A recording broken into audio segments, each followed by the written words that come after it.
Hello दोस्तों, स्वागत करते हैं आप सभी का जीएस स्टडी में। अभी तक हमने फिरोज शाह तुगलक के सिक्के और तुगलक वंश के क्रम तक अभी तक पढ़ लिया है।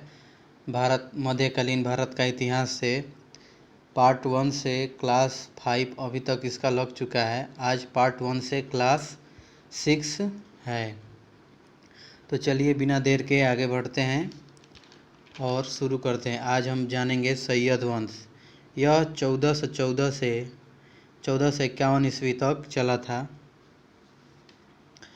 खिज्र खां संस्थापक खिज्र खां 1414 से 1421। उपाधि है इसकी रैयत ए आला। खिज्र खां तैमूर लंग का सेनापति था। वह नियमित रूप से तैमूर के बेटे शाहरुख को कर भेजा करता था। खिज्र खां ने अपने खुतबे में ईरान के साथ शाहरुख के नामों को भी उत्कीर्ण करवाया था। खिज्र खां ने अपने को पैगंबर का प्रतिनिधि या वंशज बताया था। खिज्र खां की मृत्यु 20 मई 1421 ईस्वी में हो गई। खिज्र खां के बारे में आप सभी ने जान गए। दोस्तों, अगर आप इस चैनल पर नए हैं तो प्लीज़ मेरे चैनल को सब्सक्राइब करें। अभी 2-3 दिनों का वक्त लग जा रहा है वीडियो अपलोड करने में, क्योंकि नोट्स बनाने में टाइम लग रहा है। और मैं क्योंकि चाहता नहीं हूँ कि कोई भी नोट्स अगर मैं तैयार करूँ तो उसमें कोई भी लेकिन हो। हाँ, तो इसीलिए थोड़ा 2-3 दिनों का समय भी लग रहा है। तो आप नियमित इस चैनल से जुड़े रहें। अगर आप इस चैनल पर नए हैं तो मेरे चैनल को प्लीज़ सब्सक्राइब करें। तो चलिए आगे बढ़ते हैं। अब आगे जानते हैं मुबारक शाह के बारे में। इनका शासनकाल 1421 से 1434 ईस्वी। इनकी उपाधि रही है शाह की उपाधि से ये मुबारक शाह जाने जाते थे। मुबारक शाह खिज्र खां का पुत्र था। इसने अपने नाम से खुतबा पढ़वाया और अपने नाम के सिक्के चलवाए। मुबारक शाह ने दिल्ली में यमुना नदी के पास मुबारकबाद नगर की स्थापना की। याहिया बिन अहमद सरहिंदी के मुबारक शाह का संरक्षण प्राप्त था। याहिया बिन अहमद सरहिंदी फारसी भाषा में तारीख़ मुबारक शाही नामक पुस्तक लिखी, जिससे सैयद वंश के विषय में जानकारी मिलती है। यह सैयद काल में लिखी गई थी। ये आज क्लास 1 से क्लास 6 है। ये आज पार्ट 1 का ये क्लास 6 है। कल आखिरी क्लास रहेगा मध्यकालीन भारत का इतिहास पार्ट 1। आप जानते हैं शुरू में ही मैंने बोला था मध्यकालीन भारत का इतिहास को मैंने 2 भागों में बांटा हुआ है, पार्ट 1 और पार्ट 2। पार्ट 1 में अभी तक 5 क्लास लग चुके हैं। आज ये छठा है। कल इसका अंतिम क्लास रहेगा, 7 क्लास में हो जाएगा। पार्ट 1 पूरा ख़त्म हो जाएगा मध्यकालीन भारत का इतिहास। और उसके 2-3 दिनों में चालू होगा मध्यकालीन भारत का इतिहास पार्ट 2। उसके बाद हम एंशियंट हिस्ट्री भी ख़त्म करेंगे। पूरा एकदम व्यवस्थित क्रम से आपको यहाँ पर जीके जीएस का नोट्स अवेलेबल कराया जाएगा, बिल्कुल मुफ्त में। कोई चार्ज आपसे नहीं लिया जाएगा। और जीके जीएस का पूरा नोट्स एसएससी वाले तो एकदम यहाँ से अपना सिलेबस तैयार कर सकते हैं। जीके जीएस पूरा फ्री में आपको नोट्स तैयार मिलेगा यहाँ से, इस चैनल से। अब आइए आगे बढ़ते हैं। मुबारक शाह ने तैमूर के पुत्र ईरान के साथ शाहरुख को कर देना बंद कर दिया था। नेक्स्ट है मुबारक शाह का वजीर सरवर उल मुल्क से सुल्तान का विवाद हो गया, जिसके बाद सुल्तान ने अपना वजीर कमाल उल मुल्क को बनाया, जिससे प्रथम वजीर ने अपना अपमान समझ लिया तथा 1434 ईस्वी में मुबारक शाह की हत्या करवा दिया। अब आइए आगे बढ़ते हैं। मोहम्मद शाह 1443 ईस्वी तक। मोहम्मद शाह ने मुबारक शाह को भतीजा था। मोहम्मद शाह मुबारक शाह का क्या था? भतीजा था, जो एक अयोग्य शासक था। सारी शक्तियाँ उसके वजीर सरवर उल मुल्क के अधीन थी। नेक्स्ट है बिंदु। मोहम्मद शाह के शासनकाल में मालवा के शासक महमूद खिलजी ने दिल्ली पर अधिकार करना चाहा, तो सुल्तान ने मालवा के सूबेदार बहलोल को दिल्ली बुलाया, जिससे दिल्ली की सुरक्षा हो सके। इस उपकार के बदले सुल्तान ने बहलोल को खाना की उपाधि दी। 1443 ईस्वी में मोहम्मद शाह की मृत्यु हुई। दोस्तों, यह नोट्स अगर आप एनसीईआरटी का पूरा पढ़ेंगे, जानेंगे, समझेंगे, तब आपको यह समझ में आएगा। आपको मैं बिना आपका टाइम खर्च किए मैं आपको नोट्स अवेलेबल करा रहा हूँ, वो भी फ्री में। अगर आप इन नोट्स को पढ़ लेंगे तो मोटी मोटी किताबों को पढ़ने की आवश्यकता नहीं रहेगी। आप इस नोट से भी अपने एग्ज़ाम को क्रैक कर सकते हैं। चलिए आगे बढ़ते हैं। 1443 से 1451 अलाउद्दीन आलम शाह, यह मोहम्मद शाह का पुत्र था। अलाउद्दीन आलम शाह का अपने वज़ीर हमीद खां से झगड़ा हो गया, जिसके फलस्वरूप वह बंदायूं चला गया। 1450 ईस्वी में बहलोल लोदी ने हामिद खां को मरवा दिया तथा सुल्तान को दिल्ली आकर सत्ता संभालने को कहा, किंतु सुल्तान ने बहलोल लोदी से कहा कि मेरे पिता ने तुम्हें अपना पुत्र कहा था, अतः सत्ता तुम संभालो, मैं बंदायूं में ही संतुष्ट हूँ। आगे बढ़ते हैं। सुल्तान 1476 ईस्वी में अर्थात अपने जीवन काल में बंदायूं में ही रहा। अलाउद्दीन आलम शाह सैयद वंश का अंतिम शासक था। 19 अप्रैल 1451 ईस्वी को बहलोल लोदी ने लोदी वंश का नींव डाली। दोस्तों, बस ये आप कहानी बैठकर सुने नहीं, आपको एक प्रॉपर नोट्स तैयार करना है और इस नोट्स को आप अपने अच्छी तरह एक अच्छी हैंडराइटिंग में लिख करके आप इसे तैयार करें और अपने परीक्षा को लेकर बिल्कुल सीरियस रहें और कंसिस्टेंसी अपनी पढ़ाई में ज़रूर बनाए रखें। अब आइए लोदी वंश या प्रथम अफ़गान वंश। लोदी वंश को ही हम प्रथम अफ़गान वंश के नाम से भी जानते हैं। लोदी वंश के संस्थापक बहलोल लोदी था। 1451 से 1489 ईस्वी तक इसके पिता काला शाह थे। इनकी उपाधि बहलोल शाह गाजी था। बहलोल लोदी ने 19 अप्रैल 1451 को लोदी वंश या प्रथम अफ़गान वंश की नींव डाला था। नेक्स्ट है, दिल्ली के सुल्तानों में सर्वाधिक समय तक शासन करने वाला सुल्तान 38 वर्ष बहलोल ही था। आइए राजत्व का सिद्धांत के बारे में जानते हैं। बहलोल लोदी ने अपने राजत्व का सिद्धांत का आधार भाईचारा और समानता को अपनाया था, इसलिए लोदी काल या प्रथम अफ़गान वंश को अफ़गान अमीरों का स्वर्ण काल भी कहा जाता था।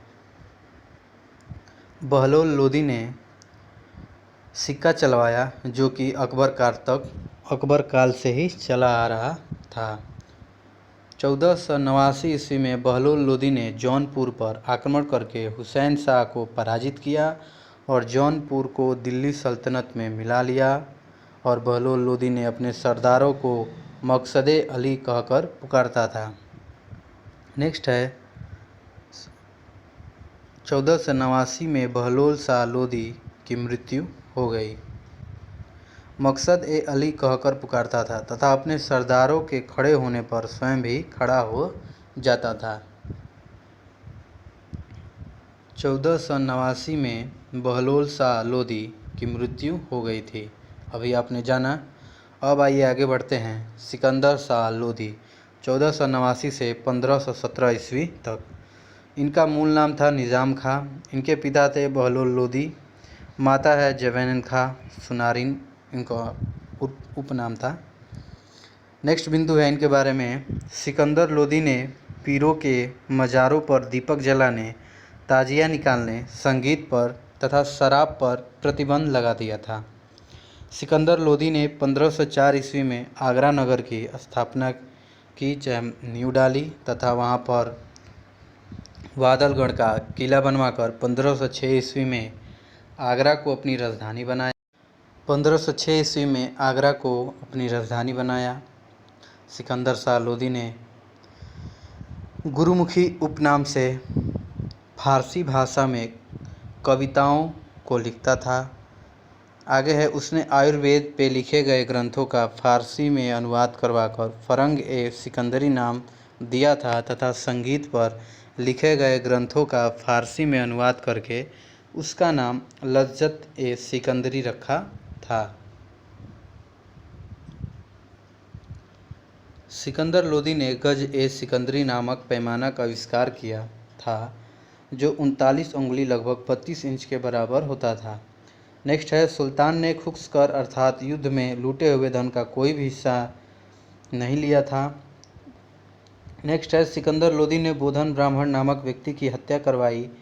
इसका कारण था बोधन ब्राह्मण नामक व्यक्ति की हत्या कराने का कारण था उसने बोला कि इस्लाम धर्म और हिंदू धर्म एक समान नहीं है। बस उसका इतना वाक्य बोलने से उसकी हत्या करवा दी गई थी।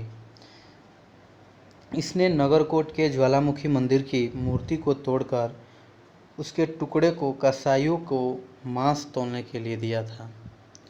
आगे है सिकंदर शाह लोदी लयाना में गले के रोग से ग्रसित हो गया तथा जिसके कारण दिल्ली में 21 नवंबर 1517 ईस्वी में इसकी मृत्यु हो गई।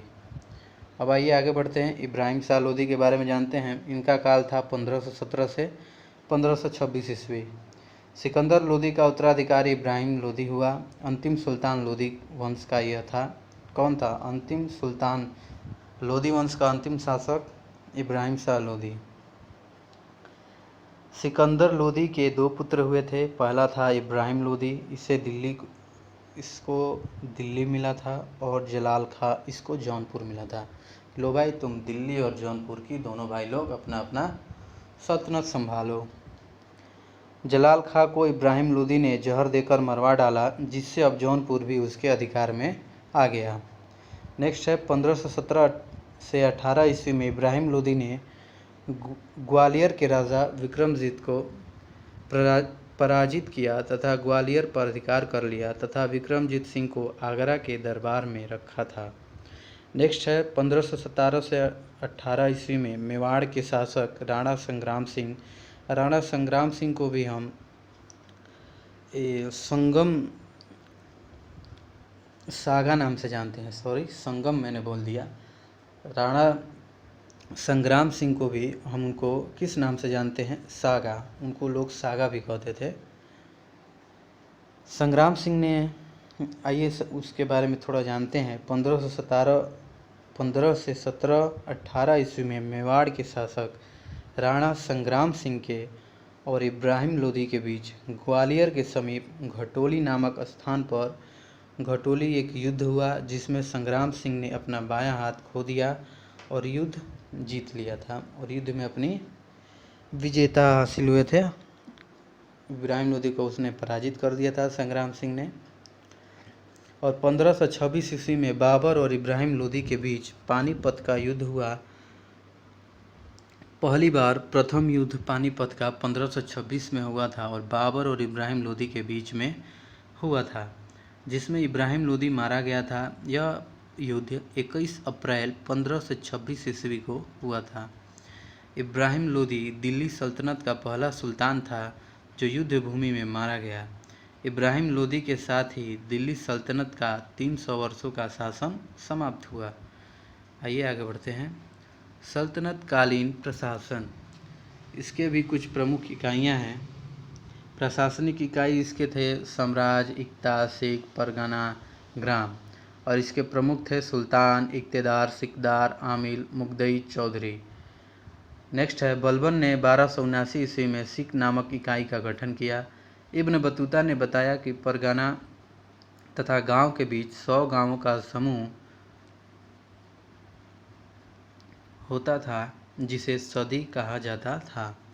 सल्तनत कालीन प्रमुख विभाग, सल्तनत कालीन के कुछ प्रमुख विभाग थे। वैसे विभाग तो बहुत सारे हैं, अभी मैंने ये बस 3 ठो आपके सामने रखा हूँ। विभाग बहुत सारे हैं, 20-25 ठो। मुझे ये 3 ठो मुझे बहुत विशेष लगे कि कभी आपसे परीक्षा में पूछा जा सकता है, इसलिए मैंने बस ये 3 ठो ही लिखा है। दीवाने अर्ज सैन्य विभाग था, इसके बलबन द्वारा इसे बनाया गया था। और कुजात एकाजी न्याय विभाग। दीवान रसातल यह विदेश विभाग था, जिसे अलाउद्दीन खिलजी के द्वारा बनाया गया था। अब आइए उसी के मध्य है सैन्य प्रशासन। सल्तनत कालीन सेना 2 वर्गों में विभक्त की गई थी। हस्मे एक कल्ब केंद्रीय सेना, हस्मे अतरफ प्रांतीय सेना। ये आप 2 सैन्य प्रशासन के 2 बिंदु याद रखें, बस इतना बहुत काफ़ी है। सल्तनत कालीन पर अब आइए जानते हैं सल्तनत कालीन के कर। खराज कर, खुम्स कर, ऐसे ही कुछ कर हैं जो आपको मैंने पिछले इसके पार्ट 1 से क्लास 4 में मैंने जितने भी मध्यकालीन भारत के इतिहास में ये जो लगे हैं कर, कौन कौन से कर हैं, खराज कर, खुम्स कर, बहुत सारे ऐसे कर हैं, मैंने आपको बताया है। तो उसी के मध्य में 2 ठो मैंने ले लिया है रिवीजन के लिए, तो आप देख सकते हैं। खराज कर गैर मुस्लिम कर था जो पैदावार का 1/3 भाग लिया जाता था। खुम्स कर वो होता था जिसमें युद्ध में लूटे गए माल पर लगने वाला शरीयत के अनुसार इस धन का 1/5 भाग सुल्तान के पास और 4/5 भाग सैनिकों का होता था। किंतु अलाउद्दीन खिलजी ने 4/5 भाग स्वयं लिया तथा 1/5 भाग सेना को दिया। मोहम्मद बिन तुगलक ने 4/5 भाग स्वयं तथा 1/5 भाग सेना को दिया, लेकिन सिकंदर लोदी ने खुम्स कर का कोई भी हिस्सा नहीं लिया। अब आइए आगे जानते हैं सल्तनत काल के प्रमुख निर्माण कार्य। इससे क्वेश्चन पूछे जाते हैं। अभी हाल ही में एमटीएस में भी ये जो एग्ज़ाम हुआ इसमें पूछा था कि कुतुब मीनार का निर्माण किसने करवाया है, बताइए। इतना आसान, कुतुबुद्दीन ऐबक ने, ये क्वेश्चन आया हुआ था। इनके सल्तनत काल में जो इनके प्रमुख निर्माण जो करवाए हैं, इनसे भी क्वेश्चन कभी कभी पूछे जाते हैं। एसएससी के एमटीएस में, सीएचएसएल में, ऐसे है कि सीजीएल में भी कभी कभी पूछा जाता है। कुव्वत उल इस्लाम मस्जिद कुतुबुद्दीन ऐबक ने बनवाया था। 2.5 दिन का झोपड़ा कुतुबुद्दीन ऐबक, और डैश डैश दिया है ना जो सामने सामने, ये आप देख सकते हैं। ये तो ये मतलब ये कुतुबुद्दीन ऐबक, तो इसका भी ये 2.5 दिन का झोपड़ा कुतुबुद्दीन ऐबक नहीं बनाया है। कुतुब मीनार कुतुबुद्दीन ऐबक। सुल्तानगढ़ी मकबरा इल्तुतमिश ने बनवाया था। बलबन का मकबरा बलबन ने बनवाया था। अलाई दरवाज़ा अलाउद्दीन खिलजी ने बनवाया था। जमात खाना मस्जिद अलाउद्दीन खिलजी। हौज अलाई अलाउद्दीन खिलजी। सिटी का किला अलाउद्दीन खिलजी। तुगलकाबाद किला गियासुद्दीन तुगलक। जहापना किला मोहम्मद बिन तुगलक ने बनवाया। कोटला फिरोज शाह किला फिरोज शाह तुगलक ने बनवाया। जामा मस्जिद हुसैन शाह ने बनवाया। आदिलाबाद का किला मोहम्मद बिन तुगलक ने बनाया। ऐसे ही कुछ प्रश्न हैं जो आपको याद रखने हैं।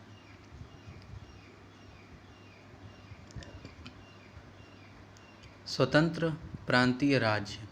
उत्तर भारत में जौनपुर था, कश्मीर था, मालवा था, राजपूताना था, गुजरात, उड़ीसा एवं कामरूप, ऐसे ही कुछ थे।